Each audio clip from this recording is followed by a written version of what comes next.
Langsung mengetahui informasi terkini terkait identifikasi korban ambruknya Ponpes Al-Quds ini, sudah terhubung bersama kami jurnalis Kompas TV Alfian Rahman serta juru kamera Hilmi Ardiantovani di Rumah Sakit Bayangkara Polda Jawa Timur di Surabaya. Selamat pagi Alfian, terkait dengan perkembangan baru korban yang sudah berhasil diidentifikasi dari Rumah Sakit Bayangkara seperti apa? Selamat pagi Bremana dan juga saudara. Ini informasi terbaru yang kami dapatkan, memang hingga pagi ini sekitar pukul 7 maupun hingga pukul 8 pagi waktu Indonesia bagian Barat, total jenazah yang berhasil diidentifikasi oleh tim DVI Polda Jawa Timur ini ada sebanyak 17 orang jenazah. Ya, dari 17 orang ini jika kita breakdown Bremana dan juga saudara, ini 5 orang diantaranya berhasil dievakuasi di rumah sakit yang ada di Sidoarjo, ada di Rumah Sakit Notopuro dan juga di Rumah Sakit Siti Hajar. Sementara sisanya sebanyak 12 orang jenazah berhasil diidentifikasi di Rumah Sakit Bayangkara di tempat saya melaporkan saat ini Bremana. Untuk mengetahui lebih lanjut, ini gambaran terkini dari Rumah Sakit Bremana. Juru kamera saya Hilmi Ardiantovani akan menunjukkan kepada Anda ini di rumah terkait bagaimana proses yang sedang berlangsung hingga saat ini. Memang hingga saat ini sendiri dari tim DVI menerima sebanyak 59 jenazah. Begitu, dari 59 jenazah tersebut 17 sudah dapat teridentifikasi dan masih ada sisa 42 jenazah dan ada beberapa juga body part yang masih dalam proses identifikasi lebih lanjut. Selain itu juga jika kita mengulas pada hari kemarin atau pada hari terakhir pencarian dan juga hari ke-8 begitu, Bremana dan juga saudara, tim DVI Polda Jawa Timur sendiri berhasil mengidentifikasi sebanyak 8 kantong jenazah, di mana dari 8 kantong jenazah tersebut 7 diantaranya merupakan jasad utuh dan 1 merupakan body part. Kami akan mencoba membacakan detail dari data dari jenazah yang berhasil diidentifikasi.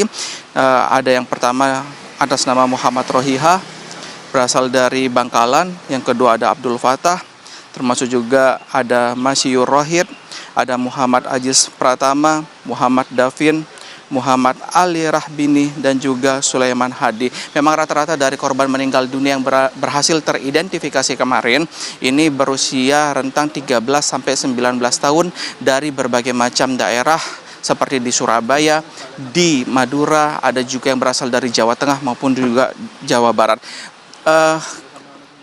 Ke-17 jenazah yang berhasil teridentifikasi dari pencarian hari pertama hingga hari ke-8 ini, Bremana dan juga saudara, berhasil teridentifikasi dengan menyamakan data-data yang ada di antemortem disamakan dengan data yang berhasil dikumpulkan di postmortem.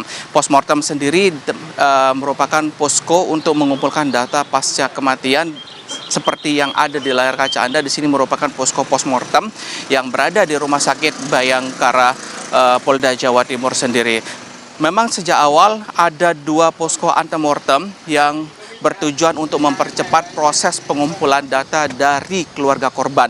Kedua posko antemortem ini berada di RS Bayangkara dan juga di tempat kejadian peristiwa begitu, atau di Ponpes Al-Quds ini Buduran Sidoarjo. Namun karena bertambahnya waktu pencarian dan semakin banyak korban yang berhasil dievakuasi, maka posko antemortem kini dipusatkan di Rumah Sakit Bayangkara, dan keluarga korban yang ingin mendapatkan atau ingin memberikan tambahan dari informasi bagi keluarga mereka yang belum ditemukan, begitu dapat langsung menuju ke posko antemortem. Yang sedang Anda lihat saat ini di layar kaca adalah proses penjagaan begitu, baik dari pihak Polda Jawa Timur dibantu dengan pihak keamanan rumah sakit untuk menjaga alur tetap lancar di Rumah Sakit Bayangkara, tidak terjadi penumpukan, baik itu penumpukan dari mobil ambulan dan juga mobil dari relawan sendiri.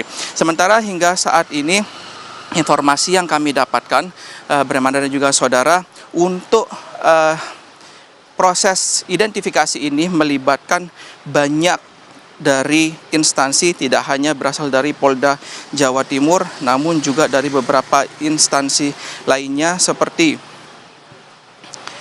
Bidokes Polda Jatim, Pusdokes Polri, Rumah Sakit Bayangkara Surabaya, pihak Inavis, Dinas Kesehatan, Dinas Sosial Provinsi Jawa Timur, dan juga melibatkan para ahli yang tergabung dalam Persatuan Dokter Forensik Indonesia. Salah satunya seperti yang nampak sedang di layar kaca Anda, ini adalah beberapa gabungan dari petugas yang silih berganti datang dan masuk ke ruang atau kamar jenazah untuk proses identifikasi dari korban begitu, dan ini akan terus berlanjut hingga proses jenazah yang ada di Rumah Sakit Bayangkara semuanya usai teridentifikasi. Sementara bagaimana untuk proses identifikasi dari DNA begitu, memang dari 59 jenazah yang berhasil dievakuasi ini sudah dikirim semua sampel DNA-nya ke Bidokes di Jakarta begitu untuk proses ekstraksi dan penyamaan data sampel DNA dari milik korban maupun keluarga korban. Mana? Baik, terima kasih Alfian Rahman dan juga juru kamera Hilmi Ardianto Fani. Ada 17 jenazah yang teridentifikasi di sana. Selamat bertugas kembali.